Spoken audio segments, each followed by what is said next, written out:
Ciao everyone, my name is Miguel Amelio, welcome in my kitchen. Today I want to show you how do I make ragu alla Bolognese with Ciao Tomato at home. Okay, for our recipe those are the ingredients that we need. 1 can of Ciao Tomato, either DOP or regular, 450 grams of ground beef, 50 grams of celery, 50 grams of carrots, and 50 grams of white onion, salt, black pepper, and 50 grams of milk and a little bit of wine.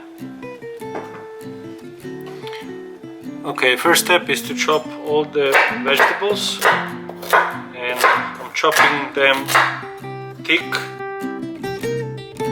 Chop them thick because I have this smart cutter, and I will just throw everything inside a little at a time, and it will be much easier to chop.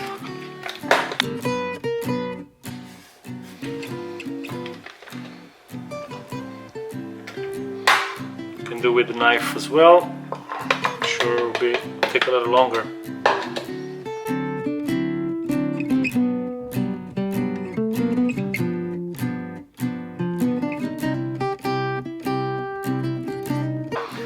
Once we have this consistency, we're going to put the oil in the pot, let the oil get hot, and throw the vegetable inside.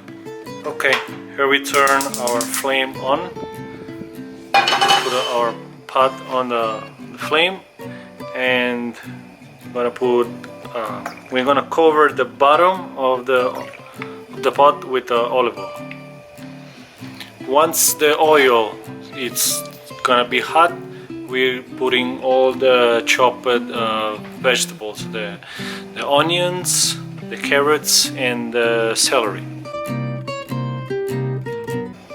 Okay, the oil is getting hot, and gently we're adding all our vegetables.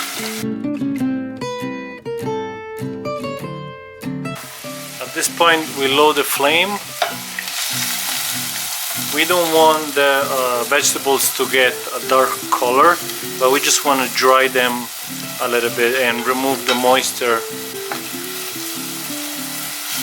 from the vegetables. So we reduce the flame. Once they're losing all the water, we're going to add the meat.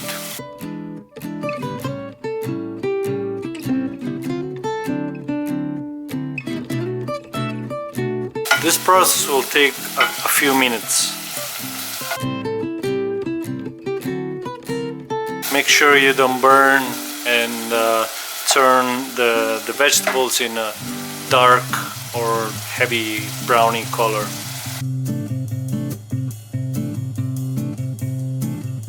We stir every couple minutes.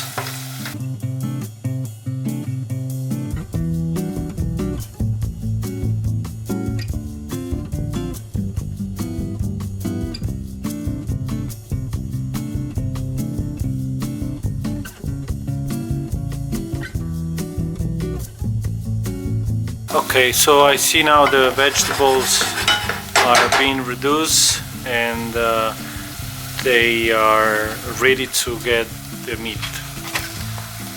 We're going to crumble a little bit on top, inside.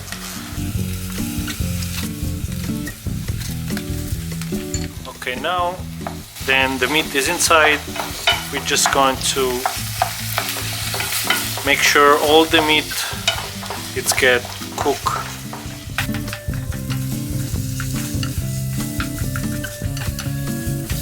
Keep stirring so we can make sure the meat will get cooked well.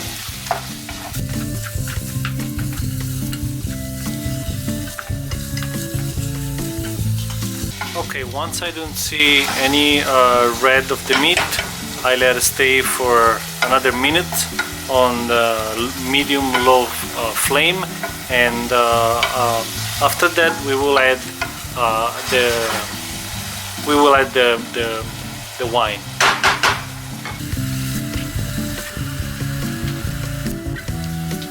We can see now then the meat took all the juice out, and we want to make sure all the juice is getting evaporated.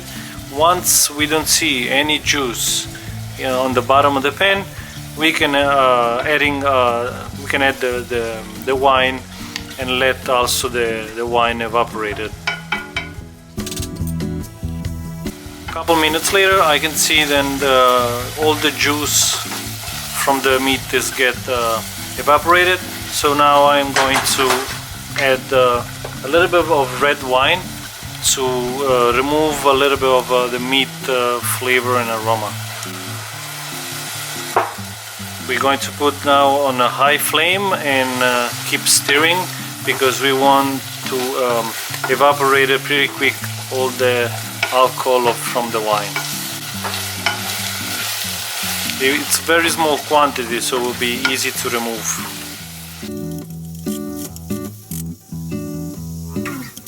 Now that I see then the alcohol from the wine was evaporated, I add just a little bit of milk to also remove all the flavor of meat, alcohol, and get a little more flavor in the meat before we adding the tomato sauce. The milk will easily evaporate it, so right now I'm putting on a low flame, and I'm going to open our tomato, crush if you want, or putting inside or throw inside right away without add to crush the tomato.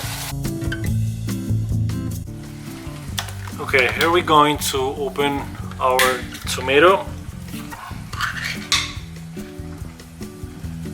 We'll see the beautiful color of our tomato. I'm going to put in a small container. And I'm going to add a little bit of water in the can to remove the rest of the juice. There we go. We have no waste. Since the tomato needs to be to cook, it will not hurt to have a little more water inside. As you can see, now the can is perfectly clean. I'm going to crush gently with my hands.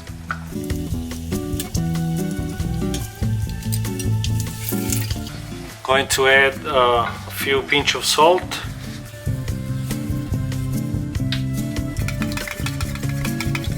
I usually don't add any spices in the tomato, since I like to have the clean flavor of tomato. You can add a little bit of basil, but since in the traditionally ragu Bolognese doesn't have anything of herbs, I prefer to keep very simple and traditional. Now we're going to throw this in the meat. Okay, this in the meantime we reduced a little bit the flame, so we were able to crush the tomato, or you can do a long time before. And now we're going to pour our tomato sauce. Okay, now we keep stirring for a few seconds until everything is combined together. All the ingredients are in. The last touch I want to do is adding crush a little bit of pepper, and from here on we're gonna check the tomato every 30 minutes, and we're going to leave on a low flame so it can get really reduced and develop a lot of good flavor. Has a beautiful consistency, and as I say, we're going to leave on a medium low flame, check on every 30 minutes, and once we get our consistency, it's good to go. And usually I like to cook for at least 2 to 3 hours to really get a good thickness. Another tips is to always keep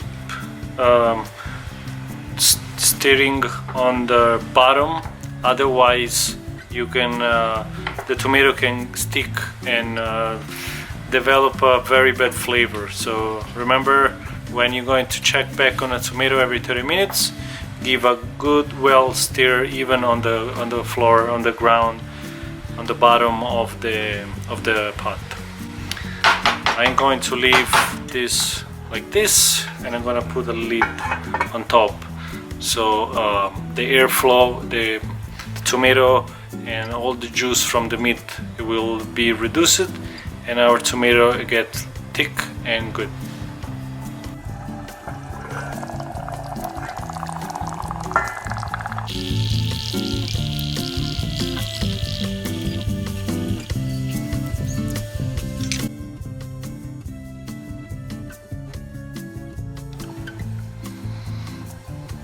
Okay, that's the result of cooking after 3 hours on a low flame. I see the ragu get some thickness and smell amazing, and you can see the consistency. It's perfect. Now we only have to make some pasta and enjoy it.